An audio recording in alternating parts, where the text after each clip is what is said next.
할렐루야. 오늘도 이 새벽에 하나님의 은혜 가운데 이 자리에 섰습니다. 하나님께서 오늘도 주시는 이사야 56장 8절에서부터 은혜 받겠습니다. 내가 내 집에서 내 성 안에서 자녀보다 나은 기념물과 이름을 주며 영영한 이름을 주어 끊치지 않게 할 것이며. 아멘. 이 강의 설교를 한 구절 한 구절 풀어서 여러분들이 시청하시는데 큰 은혜에 도움이 되었으면 합니다. 여기에서 집이란 것은 가정으로서 사랑을 누리는 곳입니다. 내가 내 집에서,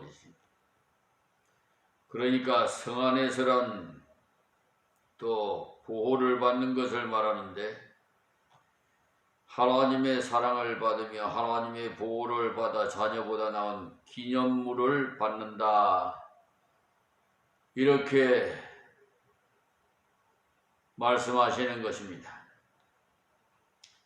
이 세상에서는 자녀가 기쁨의 대상 중에 하나인데, 하나님께서는 자녀보다도 더 나은 기념물을 주겠다고 하셨습니다. 그것이 무엇이냐? 영적인 열매를 말합니다. 여러분이 아시는 대로 바울 사도가 주님을 위해 고자된 자 아닙니까?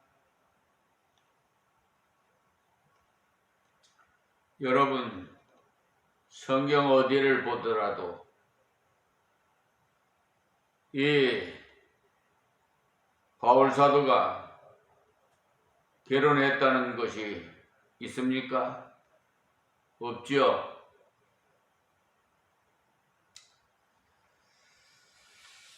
그런데 내 아들 디모데야, 내 아들 디모데야, 이렇게 하거든요.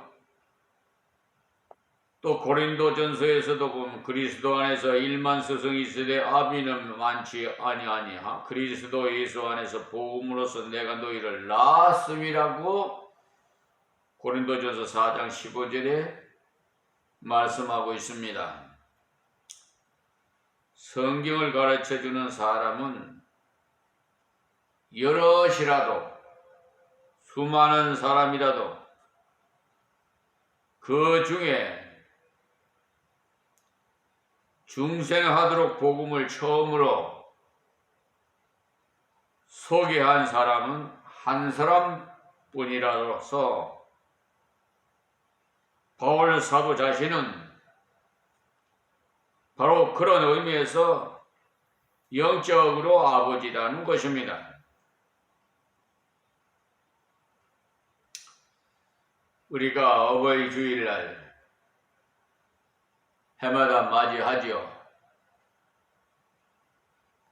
육신의 이 세상에서는 부모님을 공경하라는 그 뜻이 있는 날을 어버이날로 이렇게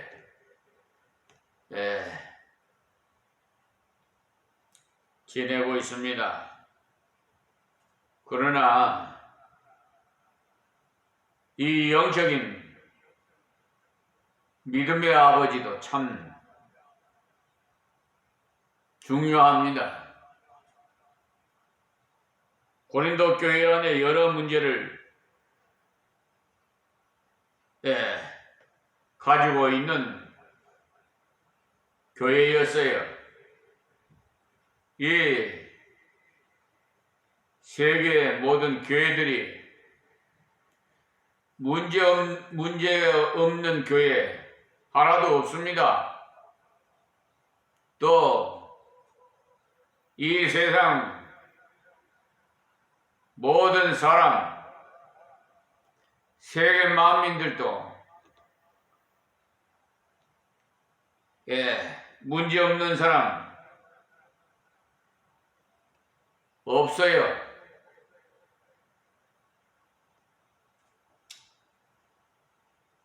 그래서 참 혼란스럽고 복잡합니다.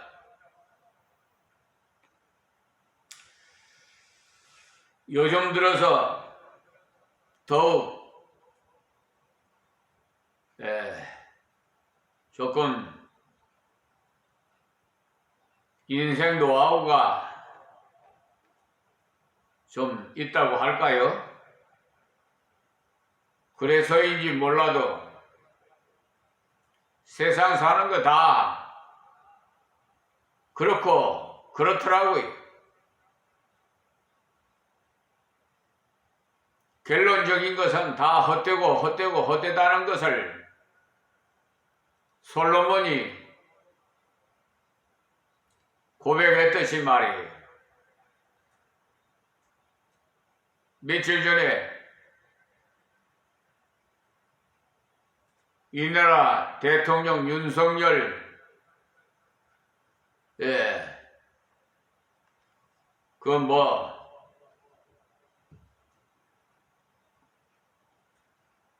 말씀에도 보면 솔로몬 재판에 대해서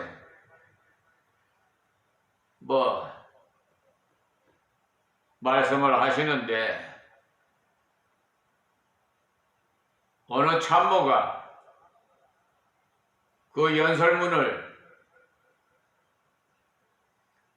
작성해 줬는지는 모르겠습니다만은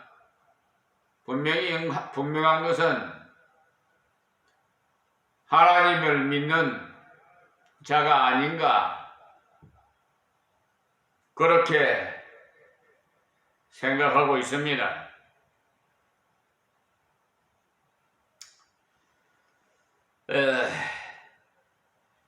저는 세계 만민 여러분과 함께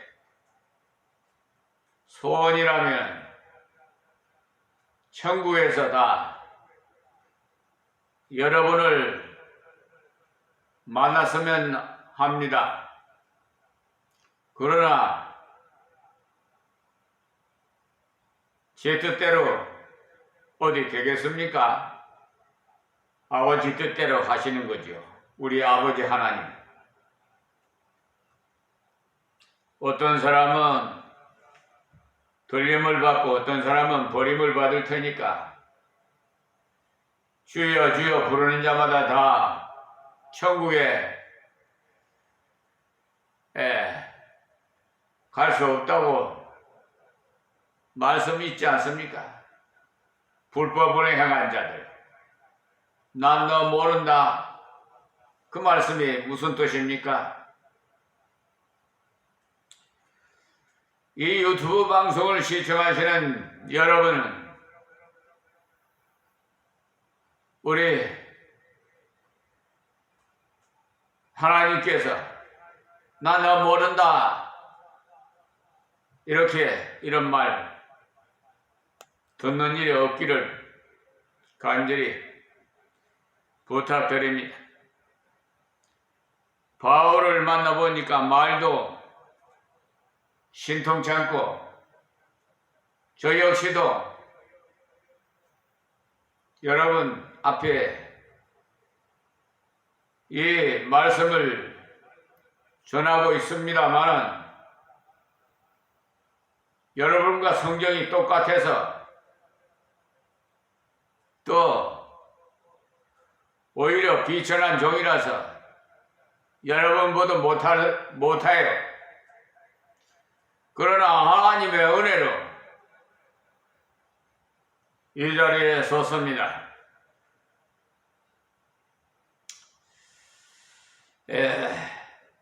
사람마다 다 장단점이 있고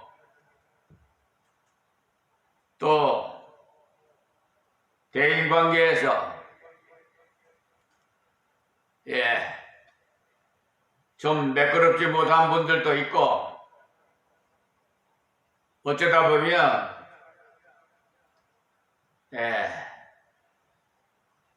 마음이 상할 때도 있어요. 이 모든 것은 공중권세를 잡은 악한 마귀 사탄 귀신들의 그 농락으로 이간을 시키고 하나님의 사랑으로 사랑하는 그 꼴을 못 봐요. 그냥 불평하고 서로 미워하고 시기하고 질투하고 그런 것을 마귀 사탄 귀신들이 좋아해요.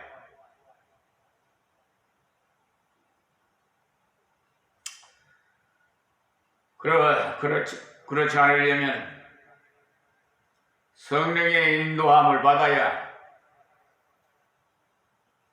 의로운 생활을 할 수가 있어요. 모든 문제는 해결은 하나님 앞에 구하면 하나님의 뜻에 합당한 기도는 언젠가는 다 응답이 될 줄 믿습니다. 고린도 후서의 10장 10절을 좀 여러분 성경을 찾아서 좀 참고해 주시기 바랍니다. 그럴 때 바울이 나는 너희를 낳은 아비라. 아비는 좋아서만 찾지 않는다. 아비라서 찾는 것이니 너희들은 그것을 바르게 알아라. 이렇게 하셨어요. 얼마나 설득력 있는 말씀입니까? 자녀보다 더 나은 기념물이란 바로 그를 통해서 예수님을 믿는 사람들이 일어나니 육신의 자식보다 낫다. 이 말씀입니다. 거기다가 이름을 주매라고 했죠. 명예를 준다는 말이에요. 거기다가 영영한 이름을 끝이지 않게 할 것이며 라고 말씀하셨어요. 그러니 오고 오는 사람들이 그를 흠모하게 된다니 그런 고자는 고자 중에 성공한 고자 아닙니까? 요즘 세상에서 흔히 발생하는 사건, 성추행 사건,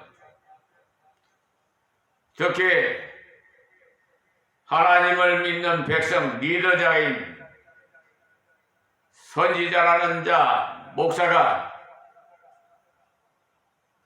더러운 성추행하여 정말 낯들고 어때 목사라고 명함을 내놓고 어떻게 하나님의 일을 할 수가 없어요. 한두 마리 미꾸라지 같은 것들이 맑은 물에서 꾸정물을 일으켰듯이 오염을 시켜가지고 전체적으로 이방인들이 목사를 독살하고 인터넷에 올라와 댓글에 달려있어요. 그것이 바로 하나님의 영광을 가리는 행위, 본인은 물론이고, 그런데도 얼굴에 철판을 깔았는지 거룩한 채 하면서 속다르고 겉다른 해칠한 무덤 같은 자들, 그것이 한국교회를 비롯해 세계 교회가 다 그런 교회들이 있어요. 그래서 하나님께서 얼마나 진노하셨으면 이스라엘 백성에게 원역을 퍼뜨려서 다 죽이듯이 1919년 중국 우한에서 발생한 코로나 원역이 세계 만방에 다 퍼져서 얼마나 많은 사람들이 죽어갔습니까? 그런데도 아직도 깨닫지 못한 우둔한 백성들, 너무나 마음이 아픕니다. 이 자리에서 하나님께서 유튜브 방송을 통해서 이 말씀을 전하게 하시는 뜻이 무엇이겠습니까? 다 깨닫고 회개하라는 뜻 아니겠어요? 여러분이 행한 대로 하나님 갚아주시, 뿌린 대로 거두어요. 세상에 얼마 전에 불의한 자를 경찰서에다가 고소장을 썼더만 제명을 바뀌어가지고 세상에 형법 제313조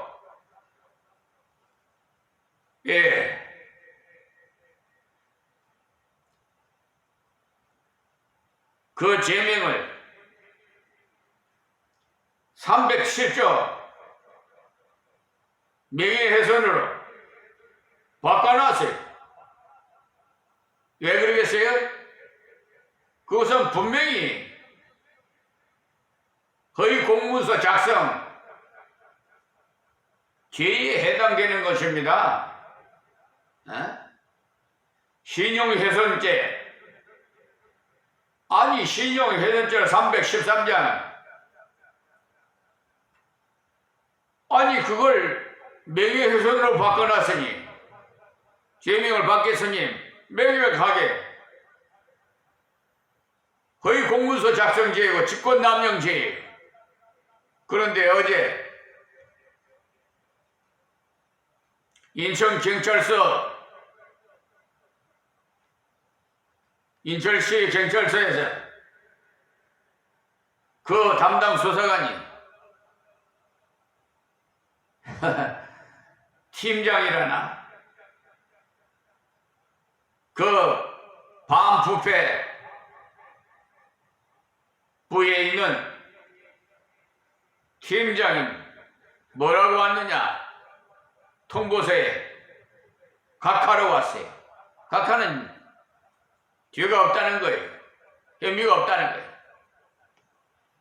자기 동료들 지방감사기식으로 어떻게 죄가 없어요? 명백하게 제명을 바꿔서 혐의를 없도록 만든 것이 다 공짜가 어디 있어요, 세상에? 예? 하나님 은혜 아니고는, 여러분, 세상 사람들이 많이 하는 말로 공짜가 어딨냐고 그러더라고요. 그래서 그 초등수사 때 고소장에 아니 그 증거 자료로 카톡 문자인 그걸 첨부를 했어요. 뭐냐? 우리나라에서 가장 비싼 변호사를 선임하겠다는 거예요. 그러면서 무슨 광화경찰서 민원경찰이라나? 이러면서 사람을 우롱해요. 조롱하고. 그러면 그런 것을 보더라도 분명히 뭔가 짐작이 가는 거 있지 않겠어요? 그 담당 수사관에게 무슨 관계가 있기에 그렇게 제명까지 바꿔가지고 혐의가 없도록 만들었을까요? 이것이 한국사법부의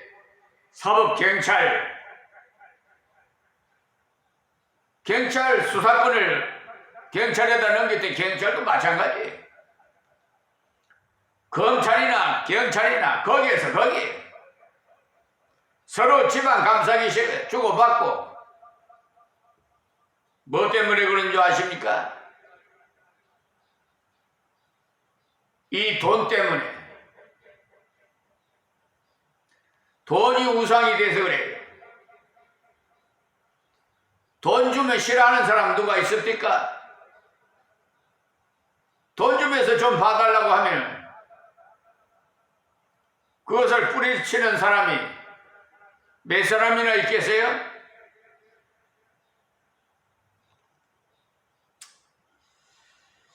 예, 본문에 이렇게 이름을 준다는 것은 명예를 준다는 말씀인데 거기다가 영영한 이름을 그치지 않게 할 것임이라고 했어요. 자, 그 다음에 6절 말씀이에요. 또 나 여호와께서 연합하여 섬기며 나 여호와의 이름을 사랑하며 나의 종이 되며 안식일을 지켜 더럽히지 아니하며 나의 연약을 굳게 지키는 이방인마다. 이 고자는 육체적인 결함이 있는 자이지만 이방인은 혈통적으로 부족한 자예요.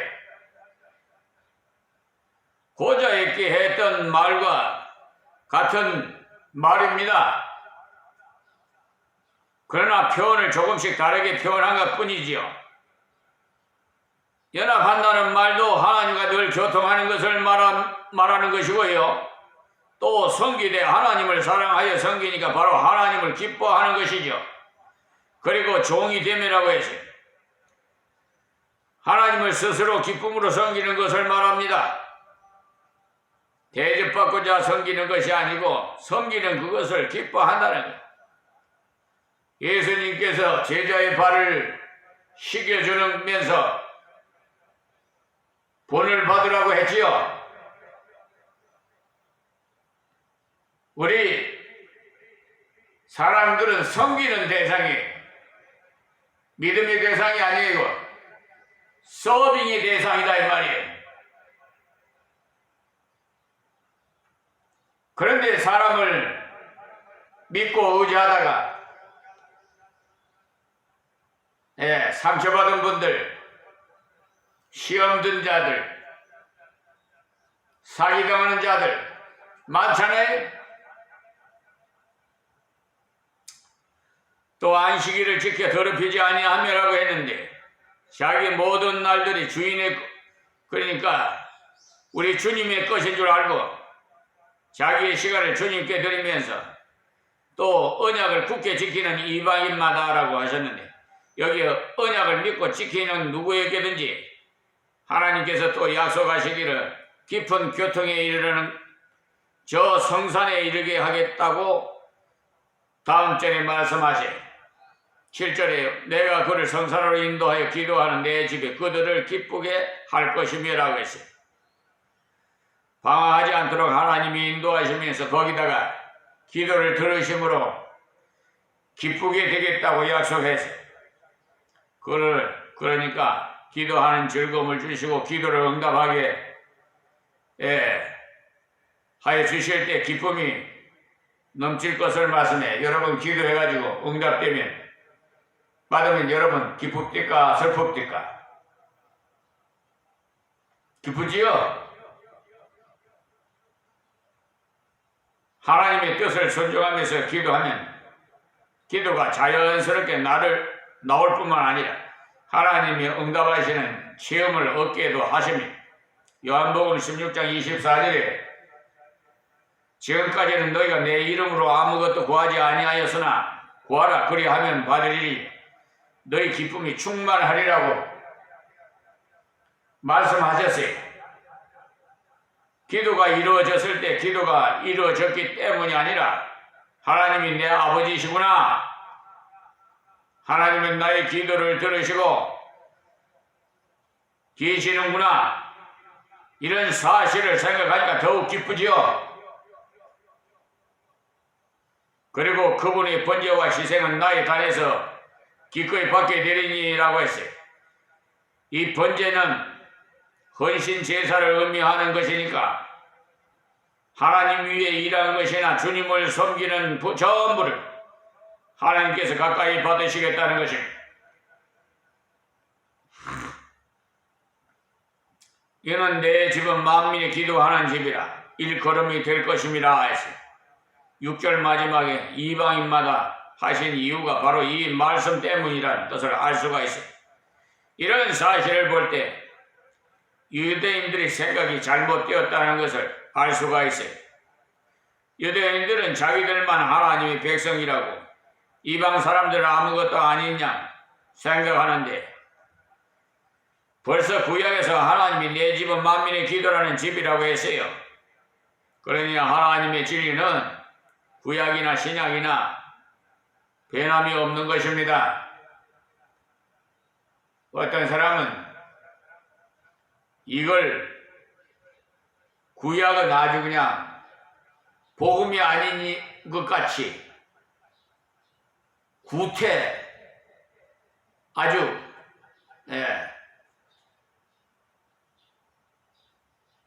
쉽게 비유한다면 무슨 지금 시대에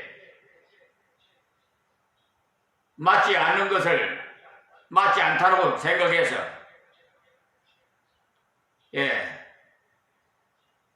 이렇게 분리를 생각하는데 66권 다 복음이에요. 하나님 말씀이 어제 우연히 유튜브 방송에 어느 목사님의 설교를 잠깐 들었는데 그 목사님 참 훌륭해. 제가 생각하고 있는 것과 같아.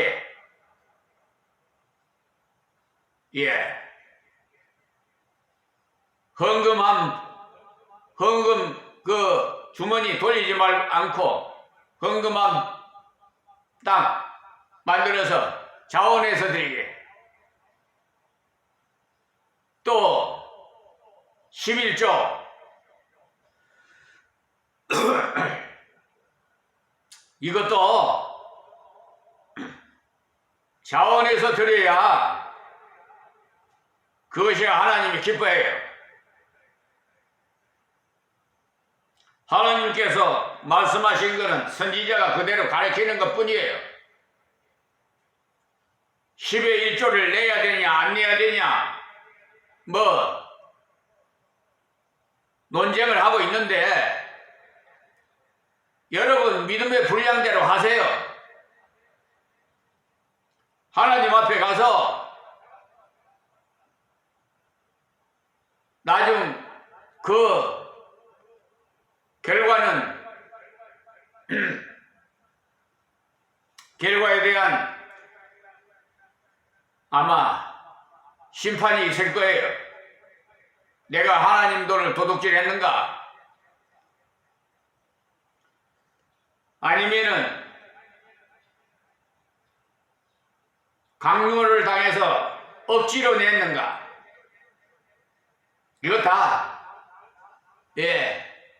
기록이 컴퓨터같이 다 지금 80억이 넘는 이 세계 인구들을 다 하나님은 감찰하고 계시고 다스린다는 걸 아셔야 돼요. 자, 오늘도 시간이 많이 갔네요. 그래서 오늘은 여기에서 말씀을 맺겠습니다. 하나님 아버지 감사합니다. 주신 말씀 비천한 종이 전했습니다. 이 유튜브 방송을 시청하시는 세계 만민들이 길을 열어주시어서 듣게 하옵시고 하나님의 말씀에 순종해서 열매 맺는 역사가 일어나게 하여 주시옵소서. 예수님의 이름으로 기도하옵나이다. 아멘. 우리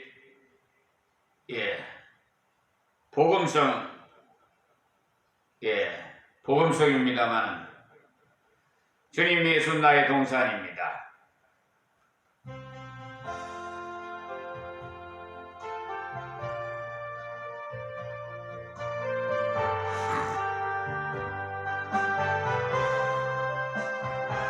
주님 예수 나의 동산 내 맘속에